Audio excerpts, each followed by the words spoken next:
Sumate al cuidado del planeta. Edenor. Justo antes de que tu día haga clank. No somos nadie. Con Juan Pablo Barsky y Eleonora Pérez Caresi. De 10 a 14 por Now. 97.9. 12:05 en toda la República Argentina. Tengo algunos mensajes que llegan a nuestro chat de YouTube. Me parece que no hay una ciudadanía con la que no conectan. Estamos muy segmentados y entonces los puntos de conexión son móviles, intangibles. Como sociedad nos organizamos, dice Susana Alicia Muñoz. Virginia Guevara, muy interesante Patricio. Y Julio Nico dijo, después del terrible ajuste, según dicen algunos, podrían elegir. Qué mal que está el resto, ¿no? Cómo se nota que buscan un nuevo moderado. Así nos va. Yo creo que la moderación no es tibieza. Y hasta puede surgir alguien que conecte con las emociones y que parta de una macroeconomía ordenada y que diga el superávit fiscal no se negocia y tener, aún con esa afinidad ideológica y profunda con el presidente, un electorado más abierto que conecte, qué sé yo, con el no insulto, el respeto, el republicanismo. Después veremos si le alcanza o no para ganar. Pero fue muy claro, Patricio. La verdad que fue súper interesante. O sea, lo conozco hace muchos años. Y desde Cemento. Sí, no, nos conocemos. Su papá jugaba a la pelota. Ah, Patricio sí. Hernández, un crack. En River. En River, en Estudiante de La Plata. Fue uno de los primeros extranjeros en el fútbol italiano. Cuando fue a jugar a Torino. En claro, River, en River en el 86. No era del equipo titular campeón de América, pero jugó en ese plantel. Claro, sí, zurdo, una pegada elegante, jugadorazo. Me acuerdo. Jugadorazo. Bueno, Pato es de esa familia deportista, porque también está Juan Martín Hernández, el Puma, eso te iba a preguntar, jugador de la Leona, una familia, digamos, súper deportista, pero de elite. Y el jefe es Patricio. ¿Qué tal, jugadorazo. Así Mirá. que nos conocemos hace mucho tiempo y fue súper interesante lo que planteó y lo que creo yo que, digamos, tenemos en esta Argentina de año par. Falta mucho para la próxima elección, todo puede pasar. O sea, todo puede pasar. En 2021, Milei fue tercero en la ciudad de Buenos Aires. Hizo una muy buena elección, tercero. En la ciudad de Buenos Aires, el distrito de los más politizados. 2 años después se convirtió en presidente. Pero bueno, vamos a Igual que vamos a interesante esperar. el concepto que remarcabas de el electorado en modo avión. Modo avión, sí, y conectar con las emociones, algo que logró, por ejemplo, el seleccionado de fútbol. Y cuando fue moderado a la hora de explicar, perdimos la final porque el rival nos superó, el propio público que lo valora, y lo valora entre otras cosas por la moderación, dice no, la final la regalaron. Algo pasó para que el equipo jugara así, sin considerar que España no te dejó tocar la pelota. Claro. Después hemos hablado de por qué el equipo para jugar de igual a igual tenía que formar de otra manera y qué futbolistas hubieran venido bien para un juego al espacio. Pero bueno, fíjate que ellos siguieron moderados. Sí. Y el público les pedía, o sea, como que a veces en la escena pública tenés que resistir la tentación. Claro. Decime que estuvo arreglado. Contame que esa arenga fue porque alguien te dijo o pierden o mueren. Claro. Que mucha gente moderada para esas cosas o para otras, cuando vio el partido también sospechó de que había algo. O sea, gente racional que conozco, que ocupa cargos públicos, amigos míos que son recontra famosos en el teléfono. ¿Qué pasó? Que se fue Decime por qué la ¿no? entregamos. Porque, claro. Pasa que cuando lees una conspiración y querés creer en esa conspiración, después volvés a ver el partido teniendo esa información en la cabeza, entonces ves lo que querés ver. Es que es muy linda la conspiración. Y las tenés todo conspiraciones armadito, están todo. muy bien armadas. Claro. Sí, sobre todo cuando no querés reconocer que estuviste mal. Virginia dice, propongo que hablen de la prudencia. Es verdad, es un gran sustantivo y una gran virtud, pero también se ha rebajado mucho el concepto de la moderación. Para mí la moderación es un ejercicio de valentía. La moderación es no ir atrás del grito.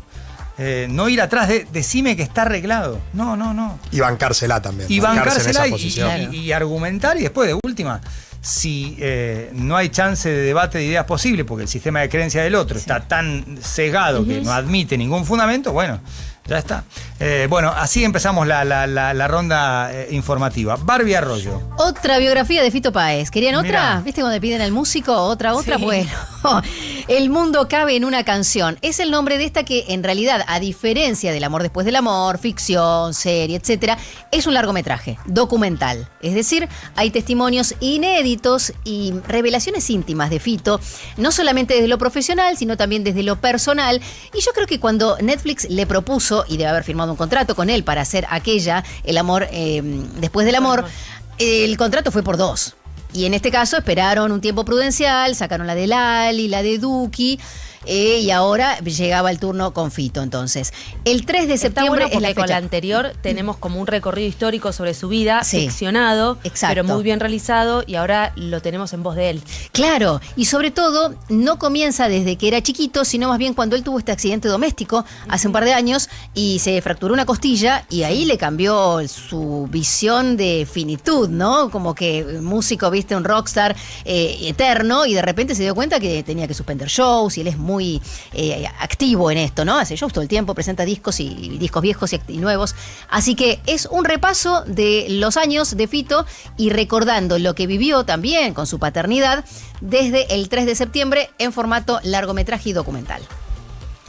12 y 11 minutos. Eleonora Pérez Caresi, tu tema en esta ronda informativa. Tenemos que hablar de este país que nos deja estas historias que no sé si reírme o llorar. Un ex policía fue detenido en Salta. Lo condenaron a 7 años de cárcel, de hecho, ex policía de 35 años, por tráfico de cocaína. ¿Cómo manejaba este tráfico de cocaína? Haciendo piedra, papel o tijera. Es como si yo soy Perdón. él, claro, yo soy él, ¿no? Ponele. Yo soy él, quiero traficar drogas y quiero que alguno de ustedes lleve la droga. Bueno, ¿cómo lo defino? Piedra, papel o tijera. O sea, definía a sus mulas. Exacto. Wow. Pero había que tener ganas de ser mula. Y cuando hay plata de por medio y cuando hay todo un sistema armado, muchas veces hay gente que decide. Claro, sobraban serlo. las mulas. Claro, Exacto. entonces tenía que definir. ¿Tenía que ganarle o el que ganaba era? El que ganaba iba. Ahí va. Ok. Había una competencia interna entre Claro. todos. Él no participaba. Él no participaba, él definía. Por de ejemplo, hecho, cuando a él lo agarran es porque terminan incautando 20 kilos de cocaína en un procedimiento y él llamaba a la gente que estaba haciendo ese procedimiento, o sea, que estaba llevando esa cocaína, lo llamaba por teléfono sin parar. Cuando se dieron cuenta, ¿por qué lo está llamando 10 veces por teléfono? Porque él nunca se había enterado que habían agarrado a su mula con la cocaína. Entonces ahí empiezan a hacer toda la investigación. Cuando dicen, che, pero ¿y cómo se organizaban? ¿Cómo era el armado de este grupo? Dijeron, piedra, papel o tijera. ¿Para qué ir por más? A ver, por ejemplo, nosotros 4 somos mula. Vos sos el ex policía. Jugamos un cuadrangular.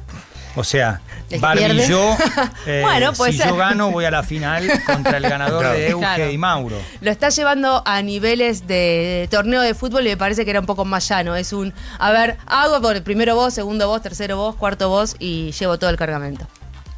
Oh, y lo detuvieron. Y lo detuvieron, está condenado a 7 años de cárcel. 12 y 13 en toda la República Argentina. Euge, tenemos respuesta de la Embajada China al expediente que desarrollaste en tu columna económica. Así es, estamos hablando de la amenaza de revocar los visados a directivos de la empresa Calf por querer hacer un acuerdo con Huawei, que lo conocerán por los celulares, pero que también hace otras operaciones de tecnología. Bueno, en un comunicado la Embajada China habla sobre la arbitraria obstrucción de la cooperación entre China y Argentina por parte de Estados Unidos. Dice que Estados Unidos avivó deliberadamente la teoría de la amenaza china, generalizando el concepto de seguridad nacional y mediante la revocación de visados, impedido de forma descarada que la empresa argentina tenga cooperación normal con la empresa china Huawei. Estas prácticas reflejan plenamente la arrogancia y los perjuicios de Estados Unidos, constituyen una grave falta de respeto hacia la soberanía de otros países y grave menoscabo de los principios de libre mercado, a lo que China se opone firmemente. Y dice, Estados Unidos siempre ha alardeado de sus valores de democracia y libertad, pero no tolera que una empresa privada extranjera pueda subsistir y desarrollarse con normalidad en un tercer país, lo que pone al descubierto completamente su naturaleza hipócrita. Instamos a la parte estadounidense que corrija su percepción de China y ponga fin a sus prácticas hegemónicas y sus maniobras políticas. Fuerte el comunicado de la embajada china diciéndole hasta acá, básicamente. Se sabe que ahora se está esperando la respuesta de la embajada de Estados Unidos respecto de qué va a hacer efectivamente con los visados. Un dato que no dije antes, pero muchos de los directivos me decían, yo ni siquiera tengo visa de Estados Unidos, con lo cual también esto forma parte, ¿no?, del folclore de este asunto. Veremos, ¿no? Pero va a haber más repercusiones. Seguramente. Habíamos hablado de esto cuando desarrollaste el asunto. Ya vino la respuesta de la Embajada de China, veremos qué responde la de Estados Unidos y también en algún momento participación de los funcionarios provinciales y nacionales. Sí, completamente. 12:15 en toda la República Argentina. 14:09 la temperatura en la Ciudad de Buenos Aires. Mauro Embe. Vamos a hablar de Medio Oriente en este caso porque continúan las negociaciones para la apertura del Estrecho de Hormuz, en este caso entre Irán y Omán, y según Estados Unidos estaría funcionando todo de manera desordenada pero correcta, según dijo el vicepresidente J.D. Vance, sumado a que el Líbano e Israel están negociando por su parte ya no en Washington sino en Roma algún acuerdo que pueda llevar finalmente, después de 1948 cuando se creó Israel, a que tengan relaciones bilaterales ambos países, recordemos entre gobiernos, no con el grupo terrorista Hezbollah, que justamente durante las negociaciones tuvo varios enfrentamientos con Israel y que podrían poner en jaque o una vez más estas negociaciones, recordemos, para que el gobierno del Líbano pueda tomar el control del sur de su país, saquen a Hezbollah y también con la promesa del ejército israelí que se retire de los puntos principalmente al sur del río Litani. Esto va a pasar, es muy pero muy complicado, pero al menos las negociaciones en Roma continúan entre Israel y Líbano. 12:16 en toda la República Argentina.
Un tiempo extra para lo que te hace bien.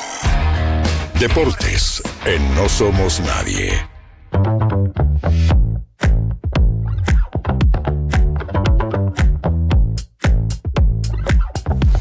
(12:19) vemos un buen Boca ayer en la cancha de Huracán. Evidentemente el piso influye y veremos si la victoria de ayer, con un muy buen funcionamiento, sobre todo en el segundo tiempo, donde prácticamente no le dejó patear al arco a Estudiantes, había hecho la diferencia en la primera mitad con un golazo, con 24 pases y más de 30 toques. La tocaron todos, menos el arquero Montero, y terminó la acción con el muy buen pase atrás de Blanco para la definición de cachetada de Ascasíbar, ex Estudiantes, que jugaba por primera vez contra su ex equipo con la camiseta de Boca. Pero en el segundo tiempo el mediocampo se impuso con Paredes como líder, Delgado como su rueda de auxilio, el propio Paredes lo empoderó a Delgado con la declaración post-encuentro en charla con Marcos Bonocore de TNT Sports, y también cuando le dio la cinta de capitán. Paredes fue reemplazado por Camilo Rey Domenech en el tramo final. Y en el primer tiempo quizá le costó al equipo encontrar la mejor versión de los tres, y en el segundo tiempo sí se vio. Paredes como líder, Delgado como rueda de auxilio y Ascasíbar en ese rol de llegador. Segundo gol que hace en la liga, segundo gol de primera, y en la línea de la chica, de cabeza contra Newell, servido por Villa desde la izquierda, y ayer por abajo de cachetada, aprovechando la velocidad del centro de Blanco para meter el pie y anotar el único gol, insisto, después de una secuencia, una posesión tan larga como virtuosa, que incluyó 24 pases, el último de Ascasíbar a la red, y muchos toques, porque los jugadores se guardaban la pelota, la tenían, la tocaban 2 o 3 veces, atraían y mientras tanto esperaban la mejor opción para pasar la pelota. Pero fue una muy buena actuación de Boca frente a un equipo que venía de ganar la Defensa y Justicia, que tiene muy buenos jugadores, con hasta incluso más variantes en el banco de las que podía tener Arruabarrena, pero ayer en el segundo tiempo prácticamente no le vio la cara a Álvaro Montero, que en la primera mitad sí había tenido 2 o 3 intervenciones. Un partido serio, dice Arruabarrena, y coincido con ese adjetivo que pone el técnico de Boca. Sí, a ver, Leo, en el complejo hay mucha gente conocida, muchos ex compañeros. Siempre he dicho que yo estando afuera veo la cantera de Tigre, de Boca, que son los clubes que he estado, para tratar de en algún momento poder sacar alguno y llevarlo para aquellos lados. Eso es lo que hacía y sabíamos, Leo, lo que nos podía dar. Pero es mérito de él, de aprovechar las oportunidades, de seguir creciendo, de seguir siendo autocrítico en algunas situaciones que él sabe que tiene que mejorar, y estoy contento por él y por el grupo. La verdad que, se lo he dicho, es un grupo sano. Esperemos poder nosotros tratar de que el hincha de Boca se sienta identificado con este equipo.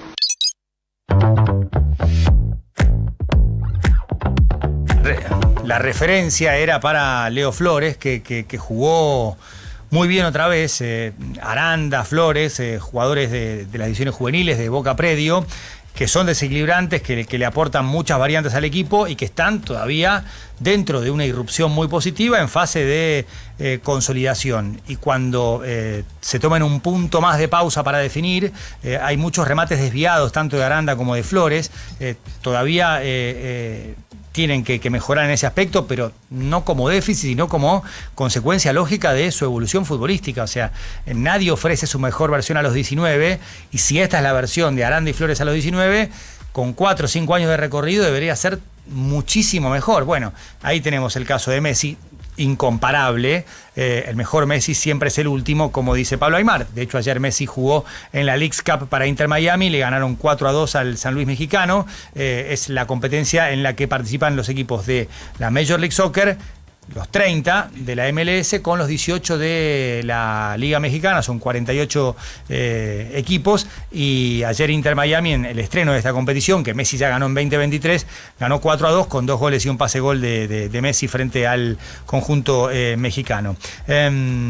Paredes, en pleno campo de juego, habló de Delgado y de Ascasíbar. Lo más importante es ganar, hacerlo bien, hacerlo como lo hicimos hoy. Creo que el otro día habíamos hecho 70 minutos muy buenos, tuvimos esos 10, 12 minutos, 15 minutos del segundo tiempo donde quizás bajamos el ritmo y en el fútbol argentino no te puedes relajar ni un minuto y quedó demostrado. Así que hoy creo que hicimos un buen partido durante los 90. Sin duda necesitamos encontrar resultado positivo porque, como bien decís, estábamos sintiéndonos mejor, jugando a lo que propone el entrenador, a lo que quiere el entrenador. Lo hicimos en cancha de Boca, lo hicimos el otro día en Newell, lo volvimos a hacer hoy, así que vamos por buen camino. Como digo siempre, Delgado es mi rueda de auxilio, acá Cibales nos da mucho despliegue, entonces yo me siento muy cómodo con ellos, ojalá que podamos seguir mejorando, que podamos seguir ayudando al equipo a que encontremos resultados. Boca ya gestionó la llegada de Ener Valencia, 36 años. Hace 5 te decía que era un jugador de garantías. Hoy es una apuesta, obviamente que hay un recorrido muy respetable de Valencia, en México, en Inglaterra, en la selección ecuatoriana. Llega con 36 años y un mundial en el que no jugó bien, de hecho fue reemplazado, y cuando Valencia salió de la cancha, Ecuador, por ejemplo, con Kevin Rodríguez anotó el gol para ganarle a Alemania y pasar de fase. Tampoco influyó en el partido con México, una derrota inapelable de Ecuador, pero no llega en plenitud, así como si me preguntabas en 2023 por Cavani, te decía una garantía. Lamentablemente tuvo problemas físicos, pero en ese momento Cavani era un jugador que si podías traerlo, en este caso hay que ver, quizás las condiciones económicas son ventajosas, pero Ener deberá mejorar mucho su última versión para ser un activo importante para Boca, con el asterisco de que el fútbol argentino es bravísimo para cualquiera, mucho más para el que recién llega, por más que Ener Valencia haya sido de los delanteros más importantes del fútbol sudamericano, sin dudas, en los últimos 10 años. River ha traído a Thiago Almada, un refuerzo impresionante, como hablábamos en un ratito anterior en el programa. Es un jugador sistema al que deberán darle la llave para que haga jugar al resto. Si lo ubican como un futbolista complementario dentro de un esquema con rigidez posicional, Thiago Almada no va a ofrecer su mejor versión, más allá de cuánto gastó River. Si hubiera gastado 10, 3, 4 o 20, da lo mismo. O sea, Thiago Almada es un jugador sistema y River deberá jugar alrededor de él, más allá de otros líderes en otros aspectos como Otamendi, Montiel. Hay como un compromiso de River de esto se sale juntos, que nadie se corte solo. Ya hubo una división propuesta por la propia dirigencia con los jugadores que se entrenan en Cantilo y se cambian en un contenedor con los que habitualmente juegan. En el medio de esta limpieza que hizo River, bueno, se fue desprendiendo de algunos jugadores jóvenes como Cristian Leonel Jaime. Jaime se fue a Peñarol, al equipo uruguayo, y la rompió toda. Y ayer Peñarol ganó el campeonato intermedio, que es una de las competiciones que tiene Uruguay en esta parte del año. Y Jaime marcó un golazo. Obviamente que hay muchos hinchas de River, sobre todo los gordos reserva, que son los que piden que jueguen los chicos. Entonces, obviamente ven el gol que hace Jaime y te miran como diciendo, ¿viste? Yo te dije. Bueno, después del partido, Jaime dijo esto. Feliz también por mi familia, por darle una alegría a mi familia que se lo merecía. Tanto sacrificio que hicimos juntos, no merecíamos esto. Sé lo que soy y sé lo que puedo dar, pero bueno, era venir y hacerlo acá, obvio, ¿viste? Sí, de palabra no se puede hacer nada, así que gracias a Dios pude dar esto y ojalá Dios quiera poder dar mucho más. Muy feliz, ya lo vuelvo a repetir, la hinchada es una locura, no para de cantar nunca, todo esto es para ellos también. Se conectan mejor ellos que tiran diagonales distintas, que eso es lo que me favorece a mí, al poder dar pases a un lado o al otro. Me fui acomodando, bueno, había arrancado un poquito por afuera, pero después me fui acomodando, me fui metiendo un poquito más adentro porque no me estaba llevando la pelota y bueno, y ahí pude dar la asistencia. Sí he hablado, pero no, o sea, poco. Pero sí he hablado. Sí te están siguiendo, digamos. Sí, obvio. 20 millones por el 100% del pase, no por el 50%. Le pagará River al Atlético de Madrid, que tendrá una opción de recompra dentro de 18 meses, en diciembre del 27 por 40 millones. Estamos hablando de un mercado de pases en el que River invirtió 70 millones para contratar a 9 futbolistas. Thiago Almada, además de la propuesta de River, tenía la de Flamengo, y siempre se hablaba de no podés competir contra los brasileños. Y River compitió y ganó. En este caso, también con una decisión del jugador de vida, de regresar a la Argentina, quizás con un mejor contrato que podía ofrecerle Flamengo, pero veremos qué pasa en las competiciones continentales, no en esta Libertadores, porque River juega a la Sudamericana, pero estamos empezando a ver dinero o fichajes muy costosos con números que antes solamente ponía Brasil. En este caso River. Pienso en Ángel Correa y también en Thiago Almada. Así que 20 millones por el 100% del pase. Thiago Almada, un refuerzo top. Almada ya había jugado en Botafogo, en Río de Janeiro también, fue campeón de América en 2024. Y para Thiago, sin dudas, es el relanzamiento de su carrera. Después de un mundial en el que empezó como titular, fue perdiendo relevancia. Tuvo un buen ingreso contra Suiza, 11-10 en la prórroga, partido de cuartos de final, pero después ya no vio acción ni contra Inglaterra ni contra España. Fue de más a menos en el Mundial, más allá de esa buena contribución contra los suizos. Pero estamos hablando de números a la europea y llega a un club que no ha ganado los últimos 5 partidos, de hecho los ha perdido, que no tiene una manera de jugar reconocible, que no hay una identidad y que, insisto, como punto de partida tiene un módulo muy distinto al que Thiago Almada juega y sabe ejecutar. Entonces ahí vendrá la flexibilidad de Coudet de, tengo a Thiago, Tengo que cambiar. lo anterior no me funcionó, tengo que buscar la manera para que Thiago conduzca al equipo, sea ese futbolista sistema, y que, por ejemplo, no pudo ser en el Atlético de Madrid, por eso terminó rápidamente su experiencia allí. Sí lo fue en Botafogo. Entonces, estamos hablando de Vélez Sarsfield lo mismo, era capitán a los 18 años, pateaba los penales. Estamos hablando de un gran desafío para Coudet. Ahora, si Thiago Almada es o juega en River como sus características y como ha jugado bien, estamos hablando de un refuerzo estelar y un futbolista que le va a dar a River un verdadero salto de calidad. Son las 12:31 en toda la República Argentina.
nadie. Internacionales en No Somos Nadie. A las 12:35, Mauro Ende, ayer conocimos la noticia, el Papa León XIV estará en Argentina del 8 al 11 de noviembre, pero vale la pena tomarse un tiempo para analizar las implicancias políticas y culturales de la visita de León XIV. Sí, y no solo, por supuesto, en términos de lo que confiere a la República Argentina. Recordemos que la última visita de un papa a la Argentina fue Juan Pablo II, fue en abril del 87, y si no me equivoco, unos pocos días antes del primer levantamiento Carapintada, ¿no? que fue en las Pascuas del 87, en este caso un par de días antes había estado justo Juan Pablo II en la Argentina, fue la última vez que un papa la visitó. También había visitado la Argentina en el medio de la Guerra de Malvinas, en junio de 1982, y desde ese momento ninguno de los primeros pontífices vino a la Argentina, y por supuesto con la espina que muchos tuvimos con que no haya podido venir Francisco.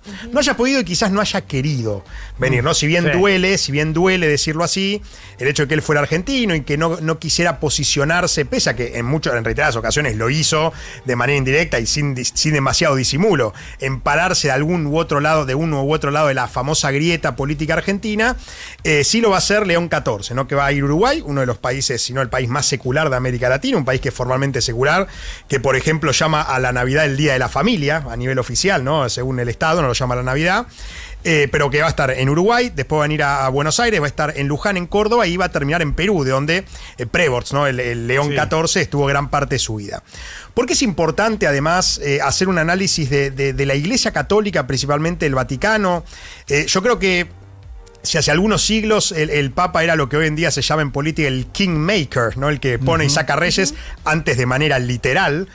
Hoy en día es un personaje, si se quiere, un cargo mucho más simbólico. Sí se ha posicionado, sobre todo el Vaticano en los últimos años, desde un punto de vista de la defensa del ser humano, si se quiere, y de la cuestión moral, ¿no? La dignidad humana, que de hecho es algo que está sumamente presente en la última encíclica del Papa sobre la inteligencia artificial, donde dice que la inteligencia artificial, la tecnología, debe subordinarse sí o sí a la dignidad humana, ¿no? Que la dignidad humana está por encima de cualquier cuestión tecnológica, cualquier avance que pueda haber, y que nunca hay que olvidarse de eso.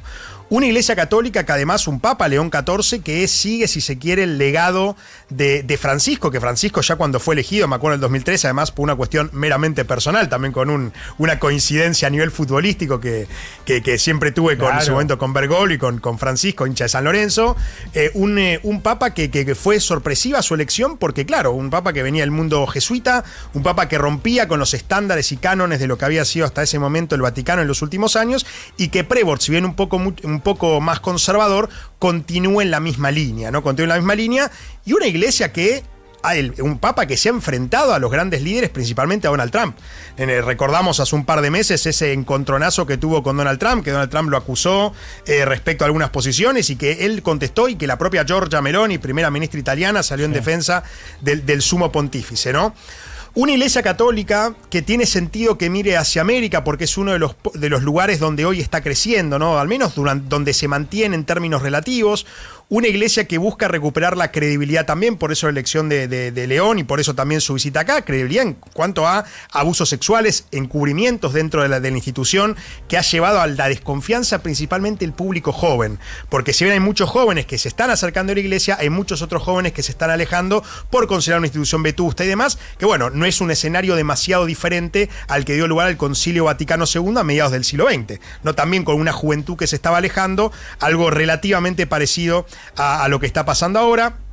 Otra cuestión también, yo creo que si bien la Iglesia, o al menos el Vaticano, se ha mantenido en una posición, si se quiere, ecuánime en cuanto a no meterse a las disputas internacionales, sí ha tenido que ver en el rechazo principalmente a los líderes más radicales y acercarse a aquellos que se proponen como más moderados frente a figuras como Trump, pero que también están posicionados de uno o del otro lado de la grieta. Entonces no sé si es necesariamente un actor que es apolítico, sino que justamente el Papa es sumamente político. Por eso, si bien el gobierno va a querer mostrar, el gobierno argentino, una seria imagen de unidad frente a la llegada del Papa a la Argentina, no sé, el Papa no sé si va a querer quedar necesariamente pegado a la cuestión política del gobierno de Milei, más allá de una cuestión protocolar. Y de nuevo, un Papa León XIV que se involucra en las cuestiones internacionales, que entiende que la Iglesia en Europa, donde está el Vaticano y donde fue siempre la sede del cristianismo a nivel internacional, hoy está decreciendo. Digo, la cantidad de adultos que han bajado más o menos del 75% de la población europea que era cristiana hoy en día, o católica, apostólica romana, hoy en día es el 67%. No me acuerdo si es necesariamente entre católicos o cristianos, y hay que decir otra realidad. Hoy la única religión que está creciendo en Europa, más allá de aquellos que crecen también, que son los que no se afilian a ninguna religión, que son agnósticos, ateos y demás, es el Islam. Claro. Pero hoy en Europa la única religión que crece en cuanto a miembros y que probablemente crezca muchísimo más por la tasa de natalidad en los próximos meses y años y décadas es el Islam, y eso es también lo que moviliza la gran división y la polarización europea, diciendo Islam sí, Islam no. Si ustedes fijan, las campañas electorales hoy en día en Europa están basadas en eso, si sí o sí no respecto a la inmigración y principalmente la inmigración musulmana. Y una iglesia que siempre mira hacia Europa, ahora mira hacia Asia, mira hacia África, que es donde más crece la cantidad de cristianos, y mira hacia América. Digo, una iglesia que hoy su casa y su base está en el tercer mundo, lo que se conocía como tercer mundo y ya no en el primero, y un papa que toma partido diciendo, continuamos con el legado de Francisco, defendemos la dignidad humana frente al avance de la tecnología, que no está mal, pero nunca tiene que superar la humanidad, y que le va a prestar atención a aquellos lugares donde sigue teniendo arraigo la Iglesia Católica y donde llega muchas veces, como el caso de la Argentina, a lugares donde el Estado no llega. Y eso también viene a reivindicar el Papa, que ese es el rol en muchos casos de la Iglesia Católica Argentina, más allá de los debates que podamos llegar a tener respecto de, bueno, la interrupción voluntaria del embarazo, que fue uno de los puntos donde más se involucró la Iglesia Católica, y demás debates respecto de la pobreza y demás. Así que una visita que no deja de ser una sorpresa, una linda sorpresa para la población argentina, para la República Argentina, para todo Sudamérica, y un Papa que, lejos de ser apolítico, yo creo que todo lo contrario, es sumamente político, porque justamente es el rol y el acto que tuvo, el lugar que tuvo, prácticamente de toda su historia, ¿no? Sí, y hay que ver qué pasa con la reacción popular ante la llegada del Papa. No vino porque no pudo, no quiso Francisco, pero más allá del representante más importante de la Iglesia Católica, ¿qué pasa con el catolicismo aquí? ¿Qué va a pasar con los católicos en un contexto religioso que es muy, muy, muy diferente respecto al que teníamos en la Argentina cuando vino Juan Pablo II en 1987. Hoy hay muchos menos católicos en la Argentina, por supuesto, más del 60% de la población científica como tal, pero bueno, decir que uno es católico y participar efectivamente en la Iglesia Católica son cosas distintas, claro, exactamente. ¿No? Es un país católico, lo dice hasta la Constitución, pero el contexto y el vínculo entre el pueblo y la religión es distinto que el que teníamos en 1987, cuando llegó Juan Pablo II. Y no quiere decir que haya menos católicos necesariamente en la Argentina, o gente que se identifique como tal, que la religión haya decrecido a nivel mundial en todo este periodo. De hecho, todo lo contrario. No, todo lo contrario, claro. Las peregrinaciones que tienen relación con la religión católica siguen siendo muy masivas. Sí. Bueno, San Cayetano tenemos ahora también la Virgen de Luján, exactamente, por eso. Es algo muy importante a nivel cultural, sobre todo en la Argentina, simbólico, y que nadie puede ignorar. Sea cual sea la religión, sea cual sea, ningún primer mandatario puede ignorar no solo la visita del Papa, sino a la Iglesia Católica en la Argentina. Por lo pronto en Córdoba tomaron la delantera, hicieron la Paparoni, así se llama la pizza dedicada a León XIV. Se copiaron de un pizzero en Nápoles que le hizo una pizza basada en los gustos que él tenía cuando vivía en Estados Unidos, así que lanzaron, ya hay una pizzería en Córdoba que se puso esa bandera. Nosotros tenemos la Paparoni. Aprovechando el momento. Mozzarella, claro, mozzarella, pepperoni tradicional, pepperoni picante en una fina masa. Claro, está bien, en lugar de pepperoni, paparoni. Ok, el número de católicos en el mundo ha crecido, dice Virginia Guevara. Pablín dice que crecieron los evangélicos. Bueno, también hay un aumento. No, es que el catolicismo creció ahora frente a otras religiones. La religión creció ahora frente a otras religiones. Ahí donde el catolicismo quizás se quedó un poco más atrás, hay que ver dónde creció. Que no es en Europa, sino principalmente en África, en menor medida en Asia y en América. 12:43 en toda la República Argentina.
En la cancha de Huracán, algo que tiene lógica desde la cuestión estrictamente deportiva. Si el piso de Boca no está en las condiciones que hoy ofrece la cancha de Huracán, Boca prioriza la cuestión deportiva, sabiendo que esto tiene un impacto en socios abonados que, además de una reducción del aforo, tienen dificultades. Una cosa es ir a la cancha de Boca y otra es a la cancha de Huracán, por eso viene la extensión por un mes del abono.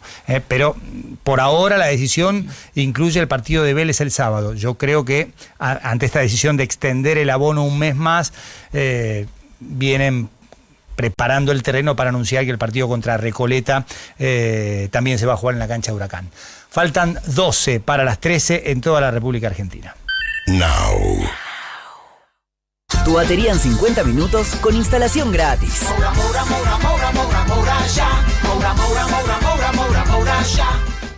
Baquiano Almacén presenta sus boxes gourmet, una propuesta exclusiva con vinos seleccionados, quesos y fiambres premium, pensada especialmente para regalar y compartir. Recibí atención personalizada en sus locales de Almagro, Caballito y Villa Crespo. Hacé tu pedido por Instagram en @Baquiano-Almacén. Baquiano Almacén, el almacén de tu barrio. Atención al dueño de la camioneta de la entrada que está en venta. ¿Puede moverla, por favor? Y consejito si la vende a invertir los billetes, ¿eh? Hoy no se puede dejar un peso quieto. Decime que lees El Cronista sin decirme que lees El Cronista. Te hacemos la economía más fácil en cronista.com. No somos nadie. Información que suma claridad. Now. 97.9.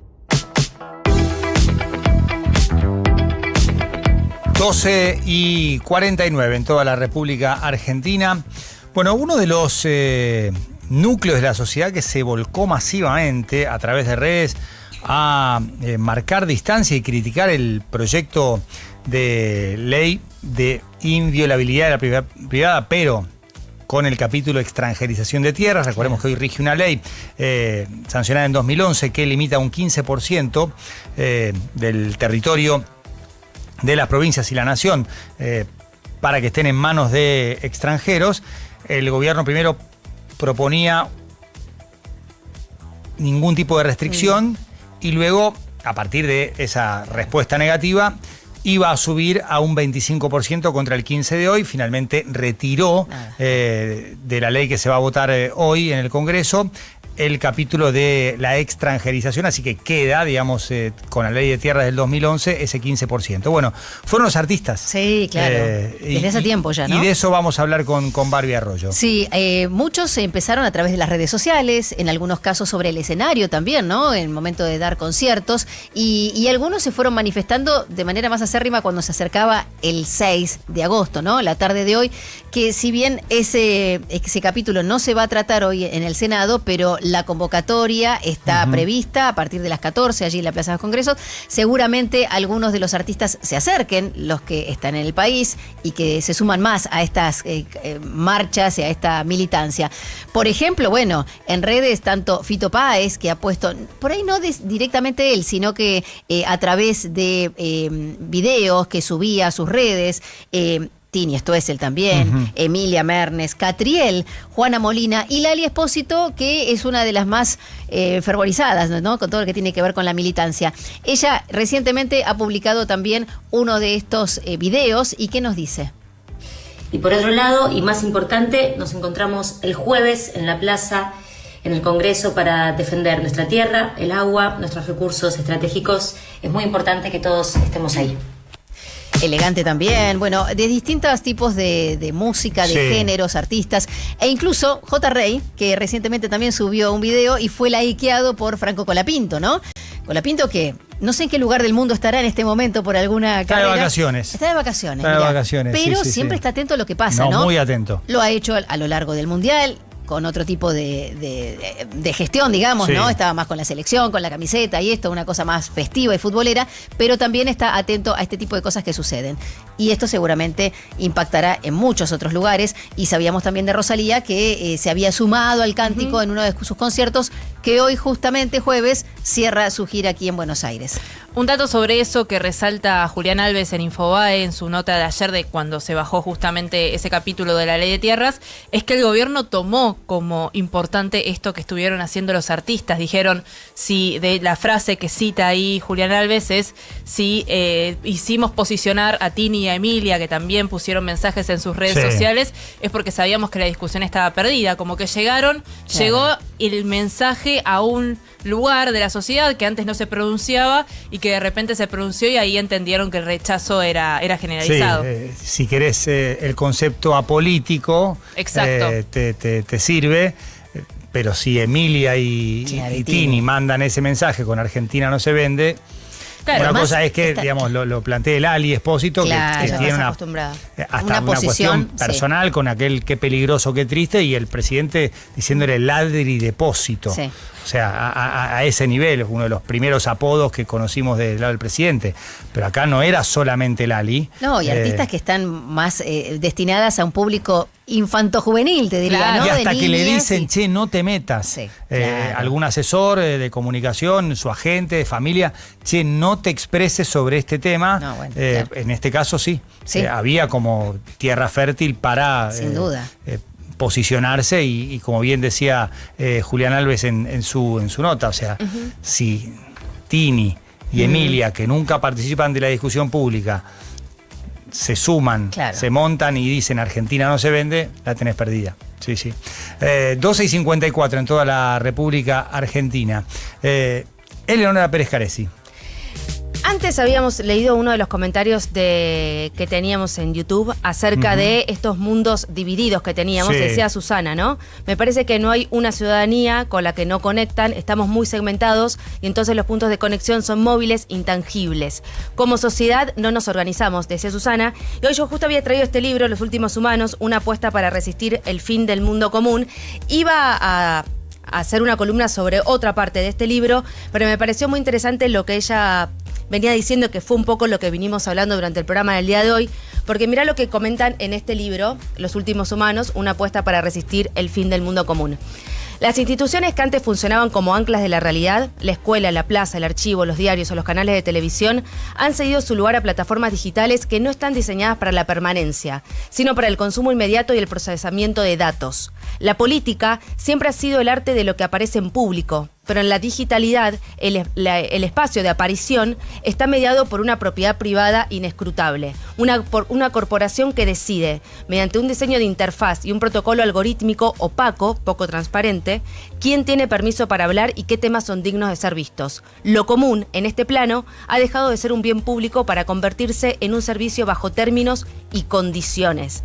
Ya no construimos mundo, simplemente gestionamos nuestra presencia en un entorno que nos usa mientras nosotros creemos usarlos. Hemos pasado de mundos comunes, localmente compartidos, donde había una experiencia humana compartida, a estar mediados por la experiencia de vivir en realidades a medida. La digitalización ha fracturado el espejo de la realidad en millones de esquirlas personalizadas.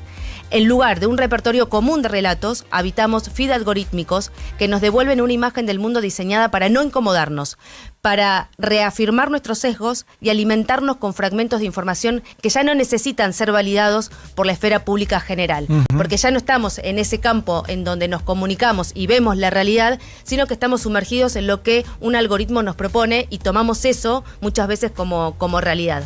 Entonces, lo que termina en esta parte es cuando la verdad se vuelve tribal, porque somos como tribus, Sí. la deliberación se vuelve imposible. No es que hayamos perdido la capacidad de razonar, es que ya no tenemos sobre qué razonar juntos.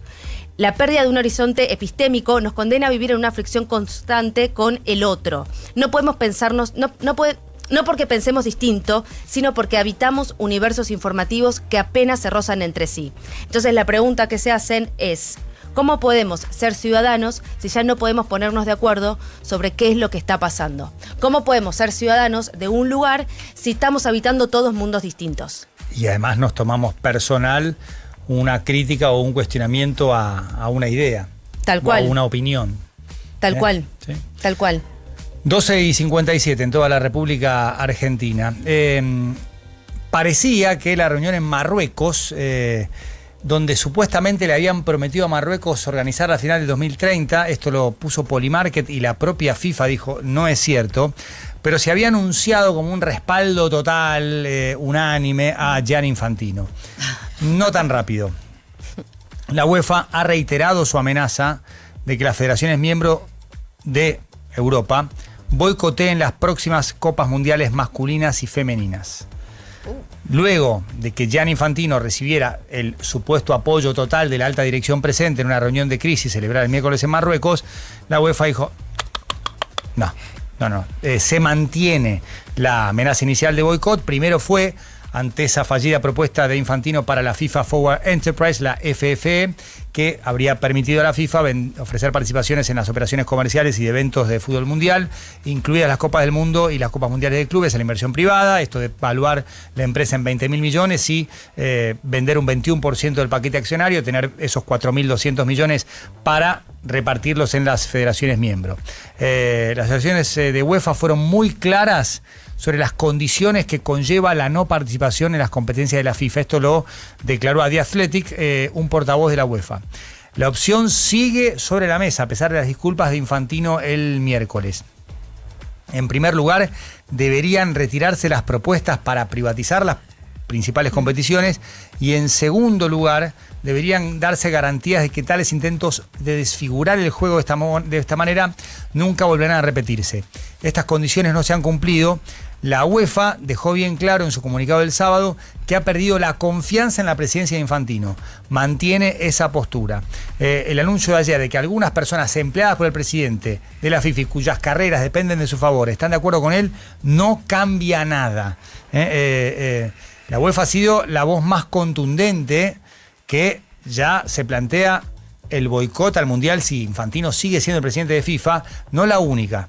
CONCACAF ha expresado su enojo con Infantino, CONCACAF, con Estados Unidos, México y Canadá, los tres organizadores de la Copa del Mundo que terminó ayer.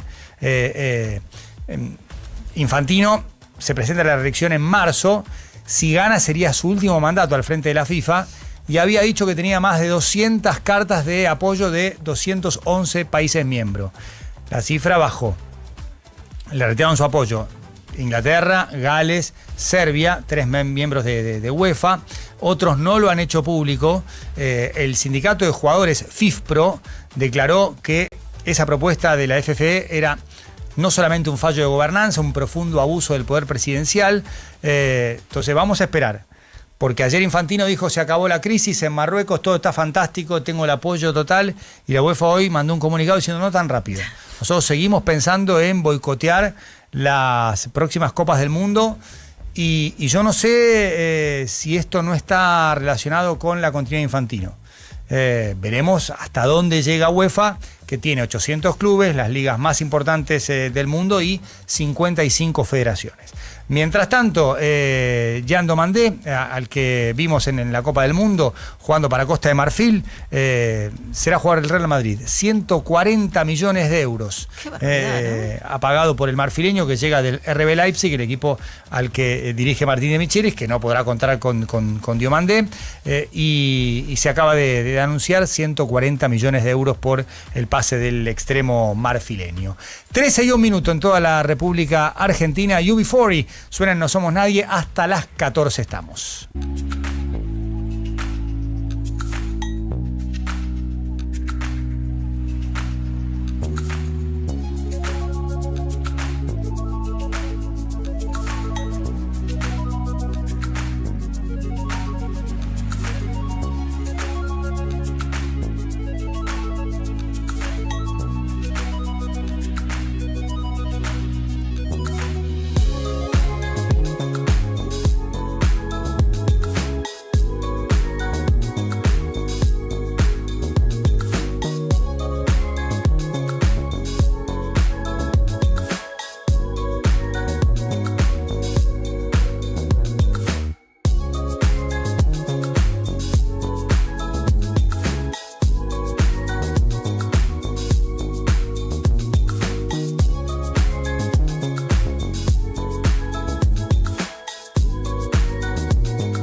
Now.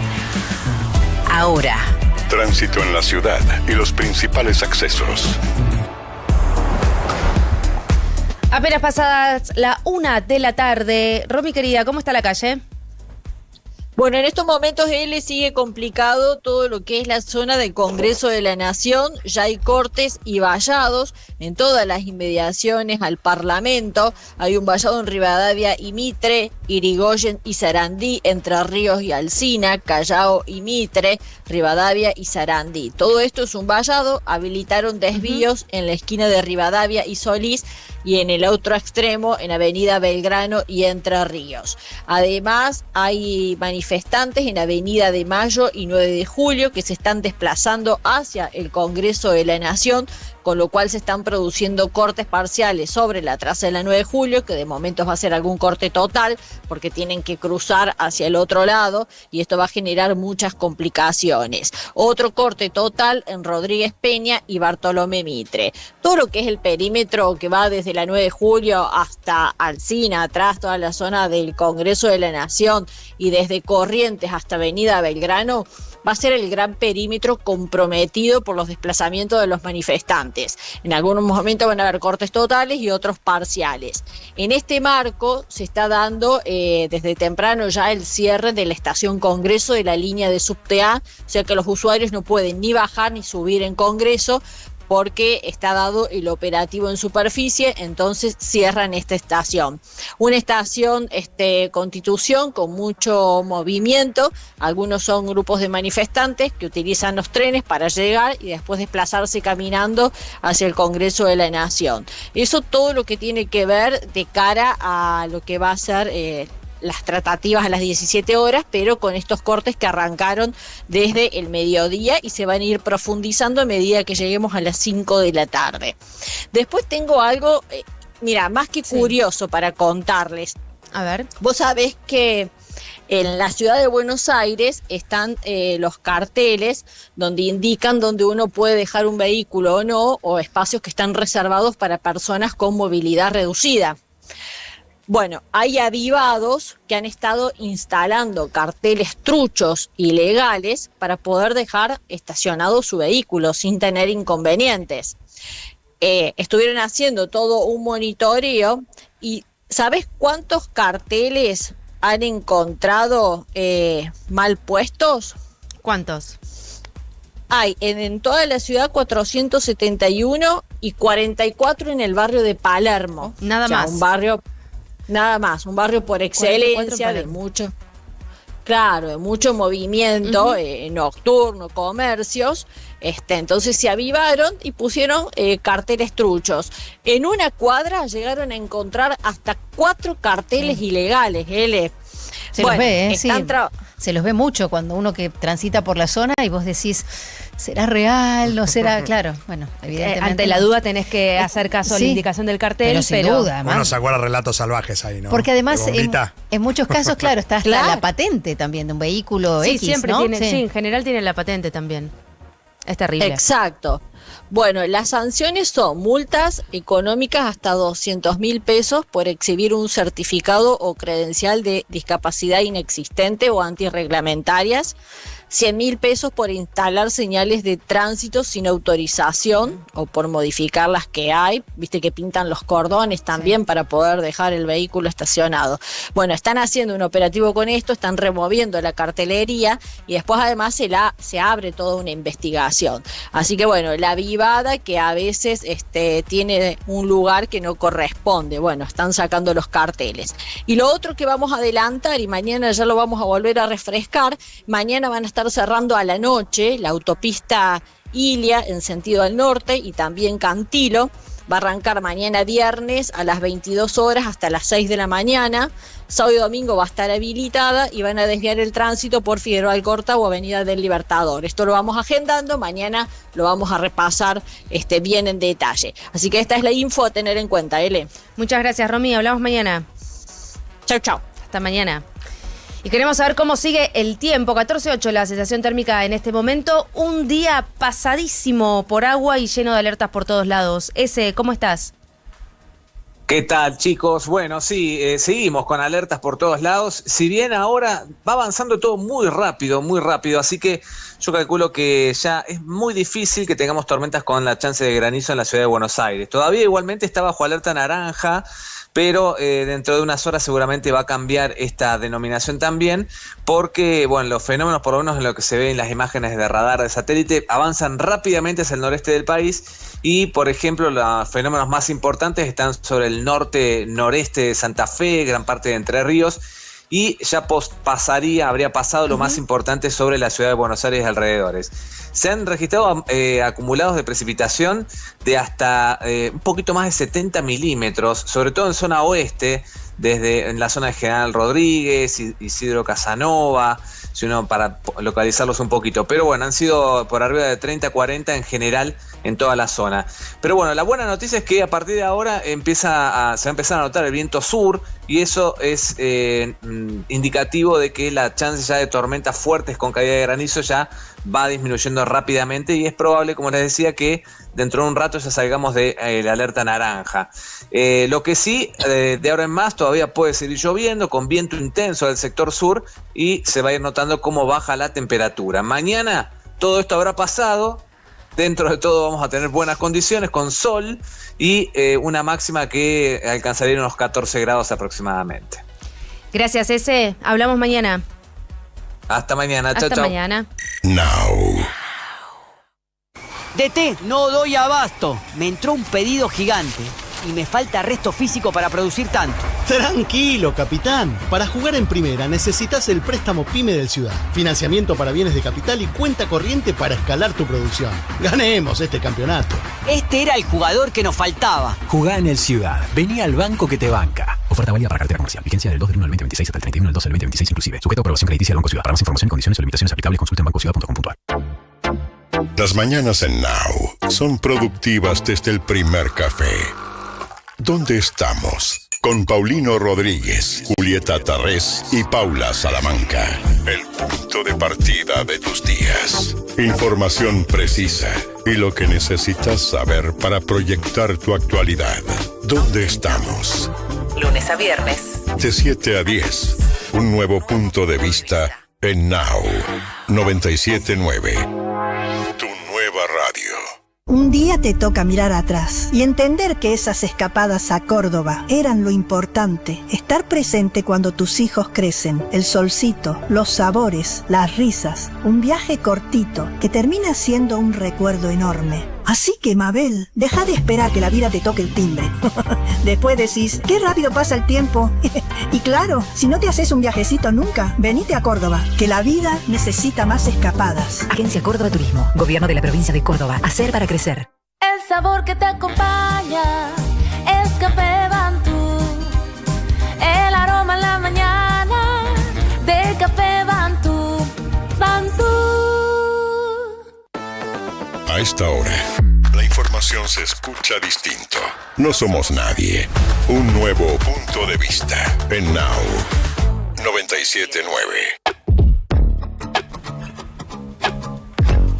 13:13, exacta la hora en todo el país, 14:08 la temperatura en la ciudad de Buenos Aires. Recién nos adelantaba Ese cómo va a seguir el día de hoy en cuanto al tiempo. De a poco va a ir disminuyendo la probabilidad de granizo en distintos sectores. Y mañana ya vamos a tener un panorama completamente distinto respecto al tiempo. Antes hablábamos con Mauro de lo que se confirmó ayer, que es la visita del Papa León XIV a nuestro país.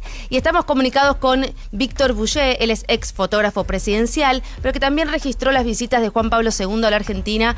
Además acompañó también al Papa Francisco durante 15 días en el marco de la Semana Santa de 2014 y en la canonización del 27 de abril de Juan Pablo II y Juan XXIII, realizada en la Plaza de San Pedro del Vaticano. Y obviamente queremos hablar sobre cómo se hacen estos tipos de eventos, cómo se cubren y lo que él habrá sentido, ¿no?, en cada uno de esos eventos. Víctor, ¿cómo estás? Buenas tardes. Acá toda la mesa de No Somos Nadie te saludamos. Bueno, un gusto. Gracias por tus palabras. Sí. Por favor, ¿qué sentiste cuando te enteraste que León XIV venía finalmente a nuestro país? Mira, lo primero que sentí que lo traía a Francisco. Y después, bueno, evidentemente recién estaba mirando mi Instagram, que encontré una foto de la primera visita de Juan Pablo II para el 82 con la guerra. Y viste, retrocedí casi 40 años y dije, ¿cómo? Y ahora, bueno, la segunda visita de un papa, ¿no? Así que emoción, porque los papas, más allá de las religiones que cada uno tenga, son personajes que movilizan mucho, ¿viste? Yo te lo digo porque a mí me pasó en todo momento, cuando lo acompañé cuando vino para la guerra, que fue una visita muy corta de 2 días, más bien como el prólogo de lo que fue eso fue el 12, el 14 se produce la rendición en Malvinas, ¿viste? Y después cuando vino con Alfonsín lo acompañé a toda la gira por el país, por las provincias que fue, y después a mí me unió una relación muy profunda con relación a los papas, porque acompañé a todos los presidentes al Vaticano, claro. Menos a Milei, que no fui, y bueno, y después, como decías vos en la presentación, ¿no? Tuve la oportunidad de fotografiar a Francisco en forma exclusiva y única, siendo parte del séquito papal y acompañado por mi colega y hermano, el fotógrafo histórico del Vaticano, Francesco Sforza, y bueno, qué sé yo, y bueno, y espero poder hacerle algunas fotos en esta visita que se aproxima, ¿no? Sí. Víctor, Bárbara Arroyo te saluda. ¿Cómo estás? Tanto tiempo. ¿Cuándo fue que ingresaste a trabajar en la Casa Rosada? ¿Con el inicio con la vuelta, digamos, de la democracia ya en el 83? No. 1978 Videla. Mirá vos, todo lo que has pasado. Sí, exactamente. Épocas difíciles, Muchos imagino, años. para trabajar como reportero gráfico. Mirá, si yo fuese un charlatán te diría, sí, era tremendo, todo, no, pero bueno, o porque yo me dediqué a hacer lo mío,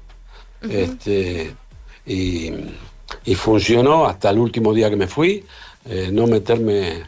no pasar el límite que mi laburo me permitía, pero difícil no sería la palabra, pero sí distinto en el sentido comparativo con lo que pasó a partir del 10 de diciembre del 83, ¿no? Claro. En el proceso no había pueblo, no había gente, ¿viste? Probablemente durante el proceso sí hubo visitas de qué sé yo, de artistas o deportistas, etcétera, pero no como pasó a partir de la llegada de Alfonsín, diríamos, ¿no?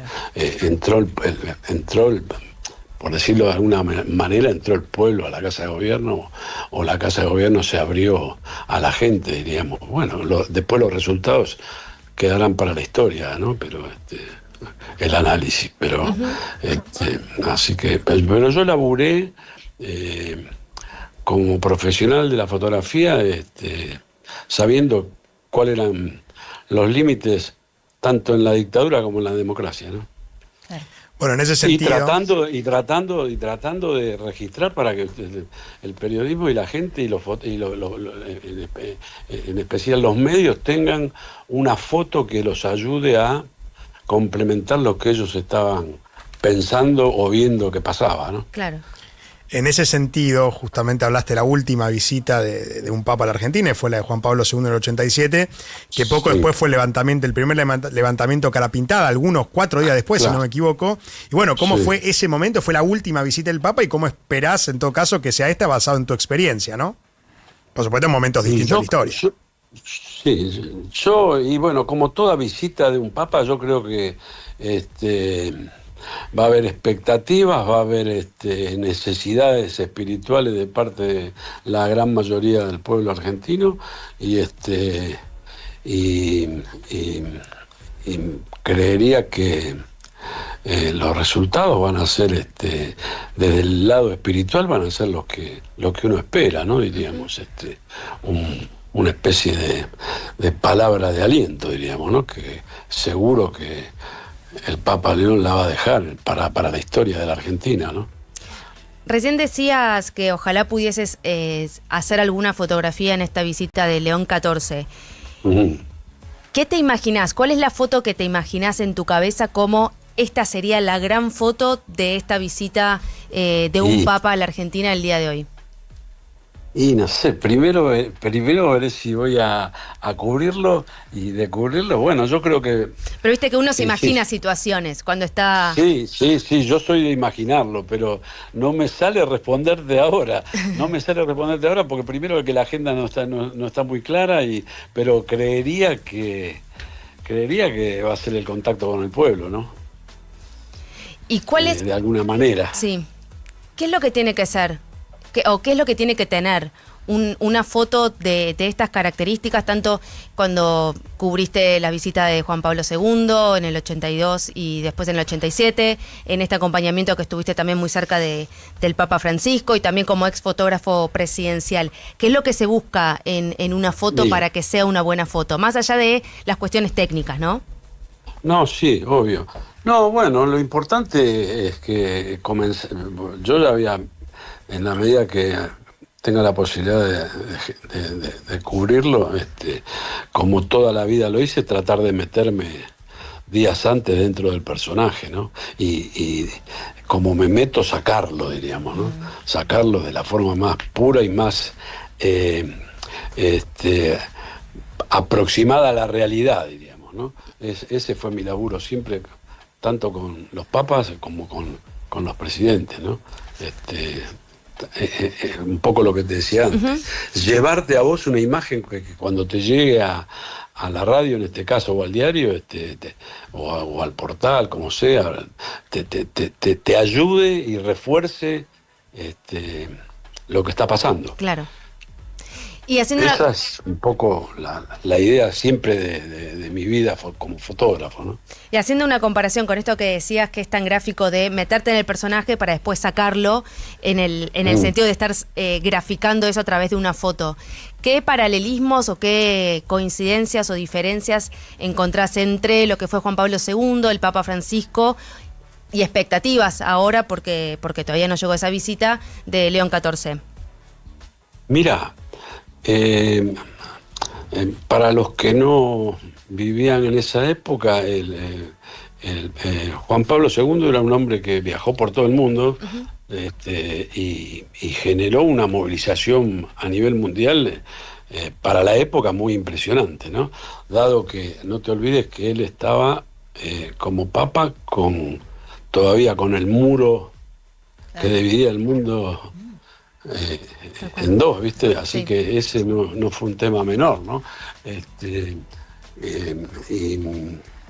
Y bueno, ahí sí hay un parecido con Francisco. Francisco también, donde se movía era multitudes. Yo fui al encuentro con la juventud en Río y había 5 millones de personas en la playa, y yo tuve la oportunidad de verlo desde la terraza del hotel donde estaba antes de bajar a la misa, y no recuerdo movilización así, como tampoco recuerdo cuando lo acompañé en la santificación de Juan Pablo II y Juan XXIII, que lo acompañé y tuve la suerte, la oportunidad única de subir al balcón famoso que todos vemos cuando un papa ya no está y se está por elegir al otro y se asoma desde ese balcón y ver millones de personas en San Pedro. Ahí sí que hay un parecido en la capacidad de movilización y convocatoria que tuvieron ambos. Y yo creo que se va a replicar ahora con la visita de León, ¿no? Ojalá, Víctor, que puedas estar ahí, que puedas hacer la foto que imagines y desees de ese momento, y que podamos, después cuando llegue esa fecha, poder compartirla. Dale, con todo gusto, sí, sería una alegría para mí. Ojalá lo pueda lograr. Víctor, muchísimas gracias por tu tiempo y por esta charla con nosotros. A ustedes y a disposición, chicas. Víctor Bulle, ex fotógrafo presidencial y persona que estuvo en las coberturas tanto de la visita de Juan Pablo II en el 82 y el 87 y acompañando en distintos momentos al Papa Francisco.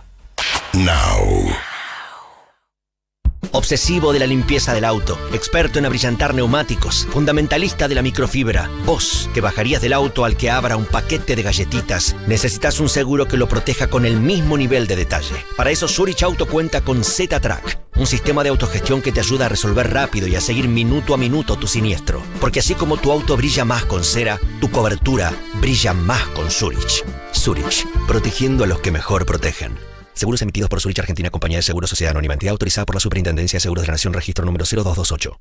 Tu batería en 50 minutos con instalación gratis.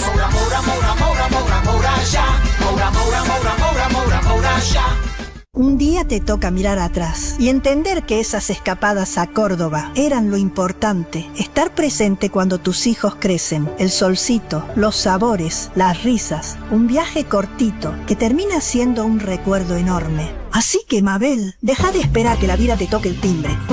Después decís, qué rápido pasa el tiempo.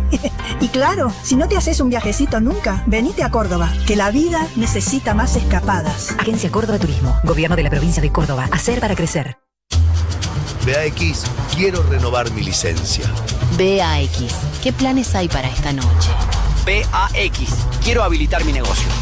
Ahora podés hablar con la ciudad. Llegó BAX, la nueva app con inteligencia artificial para trámites, turnos, agenda de eventos, soluciones personalizadas y mucho, mucho más. Descargala y disfruta de la nueva forma de vivir la ciudad.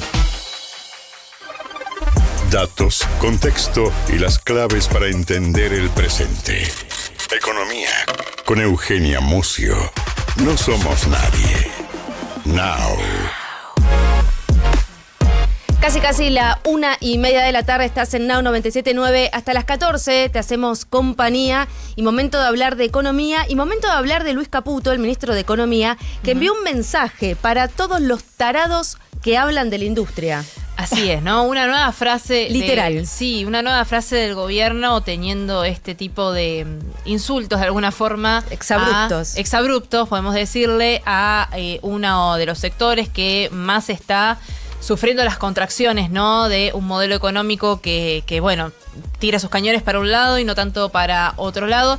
Ayer estuvo Caputo en la Cámara de Agentes de Bolsa, hizo una presentación respecto del plan económico, una presentación intentando mirar a largo plazo, hablando de un déficit fiscal que ya no va más, un superávit que vino para quedarse, hablando de las bonanzas, ¿no? de este modelo económico que viene teniendo buenos resultados en cuanto a lo financiero, en cuanto a las cuentas públicas por un lado, sí, o sea, en la acumulación de dólares, en un montón de cosas, pero no tanto así en los sectores que hoy son los que traccionan empleo. Digamos que, para resumirlo, comercio, construcción, industria, son los que más traccionan empleo. Lo escuchamos al ministro de Economía y después lo comentamos. La industria, en esos años, en el modelo de los cracks anteriores, la industria cayó 10%, a pesar de estar subsidiada la industria en tarifa y subsidiada por todos los argentinos, porque todos los boludos, como nosotros, pagábamos las cosas 2, 3, 4, 5, 10 veces lo que valían. Si era una prenda, 10 veces, si era un celular, 3, si pinchabas gomas, 4, si comprabas un auto, 2 veces. Entonces, a pesar de que la gente pagaba todo el doble, el cuádruple o 10 veces lo que valía, y a pesar de que se les subsidiaba la energía y todo, la industria cayó 10%, para todos los tarados que hablan de la industria. El comercio también cayó. Bueno, no lo estamos viendo en este momento, pero lo que tenía atrás Caputo era un cuadro, un gráfico de barras que mostraba los distintos puntos y hacía como una comparación histórica desde 2012 al 2023 para mostrar esos años de la última parte del kirchnerismo. Ahí hay 4 años igual en los que él propio estuvo en gestión. Exactamente, con Macri. Sí, porque él fue ministro de Finanzas y después fue presidente del Banco Central en esos 4 años de 2015 a 2019. Y bueno, diciéndoles tarados a quienes cuestionan justamente el modelo económico por este lado, ¿no? Por el lado de los sectores que son contractivos. La comparación la hace desde un año que fue pico de, por ejemplo, el IPI manufacturero, que es este índice que mide particularmente la actividad industrial. Si vamos al último dato del IPI manufacturero, que es el de mayo de 2026, tenés una caída del 5,7% interanual, una variación acumulada, es decir, lo que va en el año, del 3,1% interanual de caída, y una mensual que había subido un poquito, un 0,4%. Desde ese 2012, lo que fue pasando con la industria fue que fue un serrucho.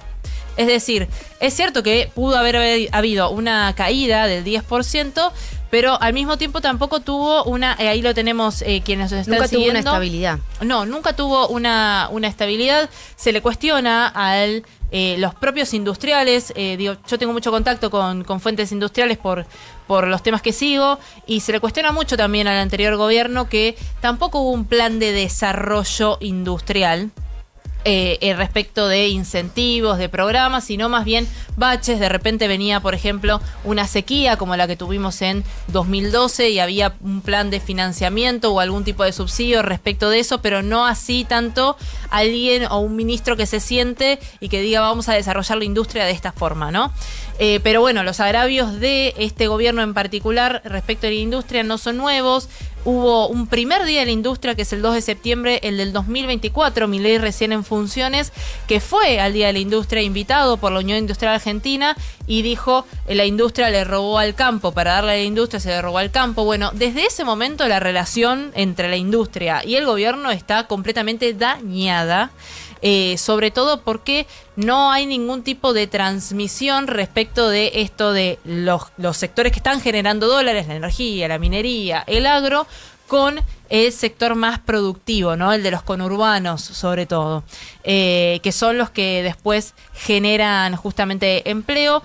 Y bueno, ahí Caputo estaba hablando en un lugar que le era ameno, porque eran todos agentes de bolsa. La intermediación financiera es un lugar que él conoce, en el que él tiene mucho contacto, que son amigos y que obviamente está en otro plano de la parte de la economía, y es incluso uno de los sectores que también estuvo creciendo, pero bueno, sí de tomar clima cada vez que va a un evento empresario que tiene o es particularmente la actividad económica más industrial y productiva o que mezcla sectores.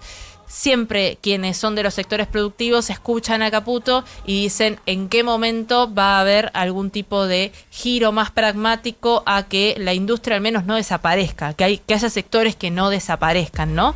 Ese es un poco el clima que se está viviendo empresario hoy mismo. Siguió hablando Caputo sobre la crisis, pero habla de un escepticismo, Caputo, respecto de que este gobierno o este modelo económico puede llegar a prosperar.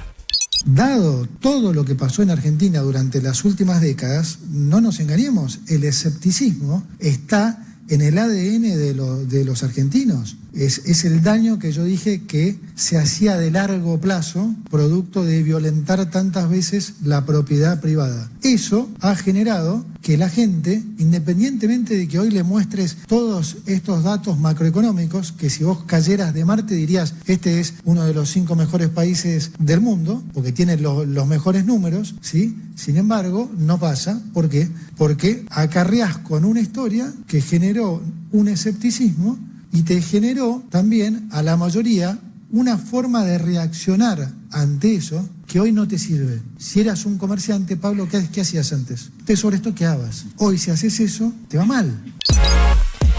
Bueno, el recurso que utiliza Caputo es decir, antes estábamos peor, la gente mira lo que pasó antes y por eso es escéptica respecto de lo que puede pasar con este modelo económico, que puede dar ser frutos. que haya, que se le pueda dar la derecha en este sentido del escepticismo que habita entre todos nosotros, pero también es real que esos números que ellos ven como positivos en cuanto a este modelo económico no se ven en el día a día en el plano de la gente, por lo cual la sociedad no llega a vislumbrar y a vivir esos logros económicos. Exacto, hay como muchas vertientes por las que se puede explicar por qué esta afluencia de dólares de parte de los sectores más extractivos no está llegando hoy a la gente en sí, por sí decirlo, o a este tipo de sectores a los que de los que habla Caputo. Uno puede ser el tema de las tasas de interés. Vos en diciembre de 2023 lo que hace el Banco Central es desregular el piso que ponen los bancos para darte un interés por un plazo fijo. Antes, por ejemplo, los plazos fijos no podían darte menos de 30%. Entonces, cualquier banco tenía que darte un interés por encima del 30%, que rendía a vos poner tu inversión, tu ahorro en pesos, por encima de ese número. Ahora te pueden cobrar en realidad cualquier cosa y las tasas de interés están muy altas. Entonces el spread se llama, que es la diferencia entre las tasas activas siempre mirando desde el banco, que es lo que va a cobrar, lo que vos pagás por un préstamo, tanto productivo como personal, de lo que vos podés llegar a cobrar de un plazo fijo, está muy, muy, muy distanciado. Y bueno, en parte también porque la compra de dólares que está haciendo el Banco Central, que tiene que ver con, obviamente, que hay más exportaciones y más dólares dando vueltas, para comprar dólares emite pesos, pero esos pesos no se vuelcan a la economía de repente para que haya más liquidez y los bancos puedan dar menores tasas, sino que hoy hay un sistema que alguna vez lo hemos charlado, un sistema de licitaciones de bonos y de títulos públicos que siguen siendo muy atractivos. Entonces los bancos, en vez de cuando se les vence un bono decir quiero que me paguen, dice me sirve este bono que viene ahora porque tiene más tasa y que con esto puedo generar mejor interés, más que quedarme con el efectivo, tener más capacidad prestable y poder bajar las tasas de interés. Bueno, es una forma de explicarlo. Esto que venimos charlando y que incluso lo charlábamos con Patricio hoy, que decía esto de cuándo viene la mía. Bueno, es esta lógica de la que está hablando y de hecho en el último audio que tenemos, Luis Caputo lo que dice es no va a ser pronto, o sea, sigan esperando porque no va a ser pronto. Yo sé lo que vamos a hacer, entonces la situación de acá a un año, dado lo que vamos a hacer, creo que va a ser bien diferente a lo que dicen algunos consultores, economistas y demás. Entonces, cuando analizo todo eso, sentido común, no más, digo, obviamente va a ganar el presidente, porque la situación no va a ser en nada la que ustedes se esperan. Y esto no quiere decir que estamos subestimando a la oposición, ni que estamos subestimando la situación, ni que creemos que está todo bien. No. O sea, está clarísimo que no está todo bien. Pero a ver, Pablo, nosotros nunca dijimos que esto se arreglaba en 2 años. Todo lo contrario, siempre dijimos que iba a ser un proceso. Y además es lógico que sea así. Vos imaginate que si vos pudieras arreglar 100 años de descalabro en 2, de vuelta, sentido común, muchos más políticos en el mundo se tentarían a gastar plata. Bueno, ahí también Caputo diciendo, muchos se tentarían a gastar plata, diciendo, no dijimos que esto iba a ser en 2 años, no en lo que van de gobierno, sino que es un proceso mucho más largo, ¿no? El gobierno apunta ahora a la reelección y a extender el modelo económico por 4 años más. Y sí saben y son muy conscientes de que no tienen oposición. Sí, en muy este conscientes. momento. Sí. Por eso también este discurso. Sí, hablan en términos electorales hoy en día porque entienden que hoy no tiene nadie enfrente que les diga... Que les haga ruido. Sí, que les haga ruido y que les diga yo puedo ganar las elecciones. Gracias, Eugen.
minutos nos separan de las 2 de la tarde hasta las 14. Te hacemos compañía. Acordate que nos ves en todo el mundo en 979now.com.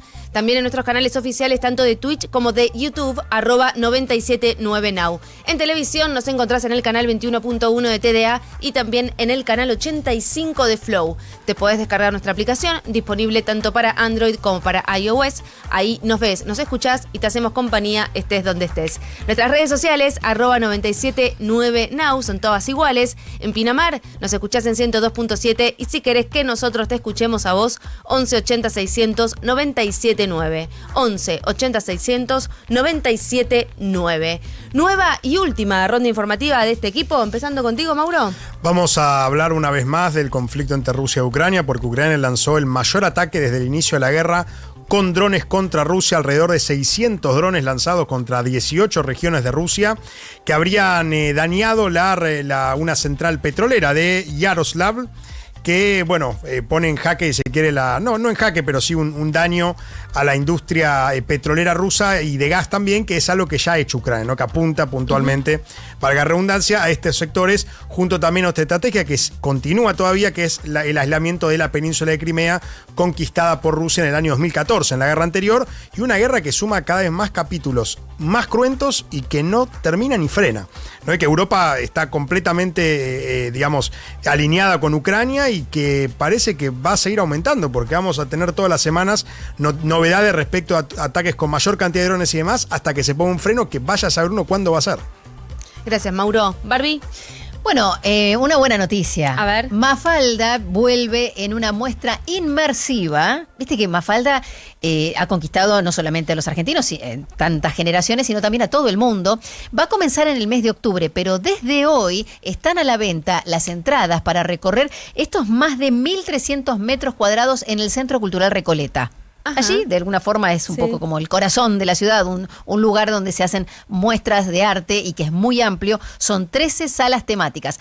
Va a haber mapping, habrá muestras, proyecciones inmersivas también, por supuesto, animaciones, de todo. Cuando se pensó decían, ¿y qué voz le ponemos a Mafalda? Porque Mafalda no tiene voz. Claro, es verdad. ¿Y cuáles son los colores que representan a Mafalda? Porque Mafalda rojo es que estaban en blanco y negro.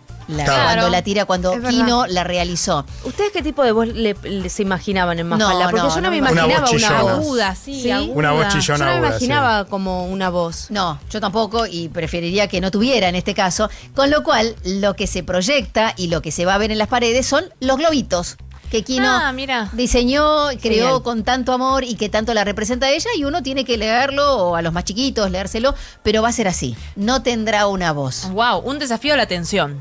Sí. 100%. Pero pasa que un desafío para la atención para quienes no están habituados a leer Mafalda. Claro. Porque si vos estás habituado a Mafalda o lo conocés porque lo leíste de más chico o algo, como que estás habituado a esa situación de los personajes no tienen voz y vos lees sus textos. Pero además, para los más chicos no sé.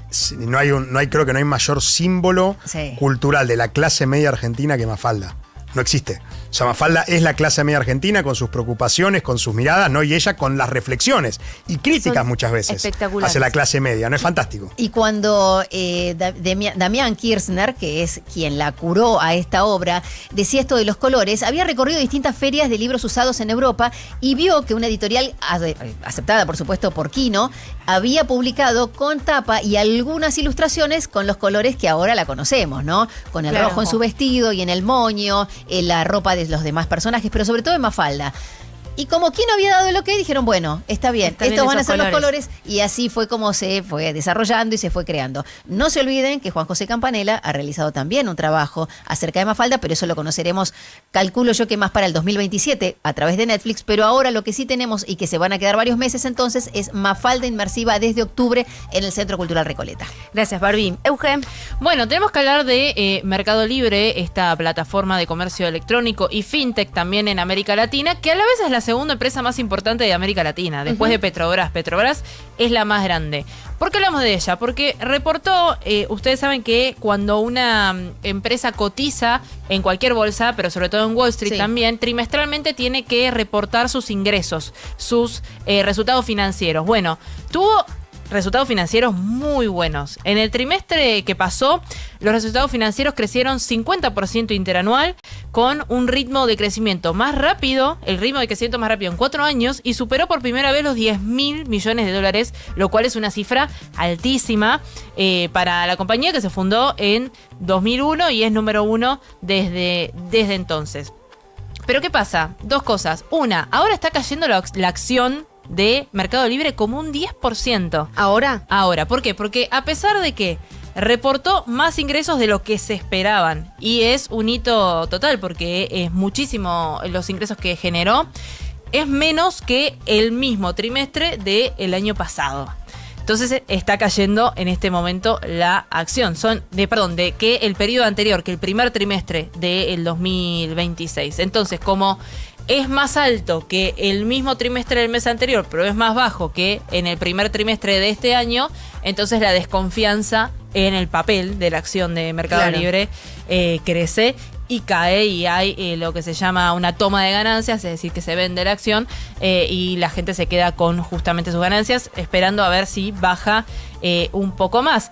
Pero lo importante también de esto, que me parece interesante hoy que estamos hablando súper de China, lo tenemos alquilado a China hoy en día, es que habla de un contexto desafiante para el consumo, en un contexto también en el que no solo hay una baja de la demanda interna, sino mucha importación de China siendo competencia. Gracias, Euge. Una cortita, se acaba de confirmar la llegada de Foo Fighters. Por 5ª vez vienen a tocar a nuestro país. El 25 de febrero se van a estar presentando en la cancha de River. El martes 11 de agosto empieza la preventa con un banco particular. El miércoles 12 de agosto a las 10 de la mañana empieza la venta de tickets general. Foo Fighters vuelve a nuestro país entonces 25 de febrero. La cita es en la cancha de River. El día avanza sin necesidad de correr. No somos nadie. Now 97.9. Tu nueva radio. Siempre se habla cuando uno retrasa la paternidad en que la mujer tiene que congelar óvulos para asegurarse en un futuro, si quiere ser madre, poder serlo. Muy poco se habla de conservar esperma, porque muy poco se conoce, o por lo menos se habla muy poco de eso, acerca de las complejidades que puede haber en un embarazo cuando el hombre también va creciendo. Más médicos recomiendan congelar esperma, dado que la edad paterna avanzada también aumenta las probabilidades de abortos espontáneos y de que un niño, niña desarrolle ciertas enfermedades. Por eso lo llamamos al doctor Sergio Pasqualini. Él es director de Alitus, el Instituto Médico, y presidente de Fundación Repro, para conocer un poco más acerca de esto, porque por esto que decía, ¿no? Se habla mucho de mujeres que congelan óvulos, pero no sé cuánta información hay acerca de los hombres para que también tomen esta medida en caso de quererlo y preservar esperma. ¿Cómo estás, Sergio? Leonora Pérez Carece y acá todo el equipo de No Somos Nadie, te saludamos. Hola, Leonora y equipo. Y sí, es así, o sea, los cambios socioculturales en cuanto a la postergación de la maternidad va acompañado de la postergación de la paternidad. Uh-huh. Y la realidad es que también la fertilidad, así como en la mujer disminuye con el paso del tiempo, disminuye en el hombre. La diferencia es que en la mujer es más marcado y se nota por las irregularidades menstruales, por la disminución de la respuesta a la estimulación ovárica, por la menopausia, es decir, hay un corte que es mucho más notorio en la mujer que en el hombre. Pero si, por ejemplo, hacemos un espermograma a los 30 años, vamos a tener una foto de cómo es la parte reproductiva de ese hombre, y si lo repetimos 5 años después, por ahí se mantiene muy parecido, o por ahí está bastante peor. Es decir, el ritmo de pérdida de la fertilidad de cada hombre es muy individual y es muy difícil de saber. Ahora, por otro lado, sí. No, que escucho. Las mujeres nos damos cuenta por todo esto que estabas mencionando, y además se habla mucho y se habló mucho el último tiempo acerca de, bueno, cuando estás cumpliendo 30, 31, 32, fíjate, anda pensando si querés congelar óvulos. Ay, sí, esa pregunta incómoda, ¿no? Muy incómoda, pero que es un tema muy habitual cuando vos entrás en la década de los 30. ¿El hombre a qué edad debería empezar a fijarse, a hacerse esos estudios y a prestarle atención acerca de a su deseo de ser padre? Es que si vos no haces un espermograma, que es el estudio de la evaluación de los espermatozoides, que es muy fácil de tomar la muestra y es muy fácil saber cómo está ese hombre, no lo podés saber, es decir, no hay un signo que te diga, el hombre puede eyacular normalmente y no haber espermatozoides.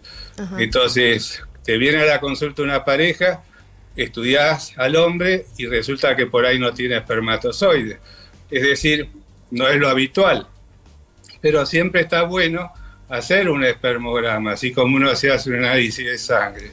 Si está normal, saber que eso va a ir empeorando con el tiempo. Si está flojo, con más razón pensar en criopreservar, es decir, criopreservar siempre es bueno. Vemos hombres de 60 años, de 50 años que quieren buscar un embarazo y por ahí están complicados y por ahí tuvieron un hijo hace 10, 15 años, es decir, siempre está bueno pensar y siempre está bueno en actuar. Congelar es muy fácil, es mucho más fácil que la mujer, así que no tiene un justificativo real el hombre para no hacerlo. Y la realidad es que se criopreserva más cuando hay situaciones, por ejemplo, frente a un tema oncológico, pero no por razones sociales todavía. Claro. Como estrés puede ser también, doctor, o alguna medicación. Bueno, muchos hombres que toman para evitar la calvicie, también hay algunas medicaciones que producen infertilidad, ¿o no? Bueno, usted sabrá mejor que yo. Y el finasteride en dosis altas sí, pero eso es reversible. Claro. Es decir, si tomar y ya está. Se aplican anabólicos también, pero son situaciones reversibles. Pero siempre está bueno hacer un espermograma y tener una idea de cómo está la fertilidad. ¿El costo del congelamiento de esperma es igual, menor, similar o mayor al de la congelación de óvulos, no? ¿Cómo es? No, nada que ver, es mucho más económico. ¿Cómo es el procedimiento? Y se obtiene la muestra en solitario o en compañía y se entrega y se evalúa y se criopreserva, muy simple. Claro, no hay ninguna previa, como en el caso de cuando uno va a congelar óvulos, que tenés que estimularte durante unos días previos para llegar al momento del procedimiento. Quien nos creó le tiró todo el fardo a la mujer, es decir... Sí. Gracias por decirlo, doctor. Gracias por decirlo. Qué bueno que no es todo culpa nuestra. No puede ser. O sea, es mucho más difícil evaluar la reserva ovárica que la reserva testicular. Es mucho más difícil todo el procedimiento para la mujer y encima después tiene que llevar adelante el embarazo. Claro. Es decir, ahí hubo una cosa que no fue justa.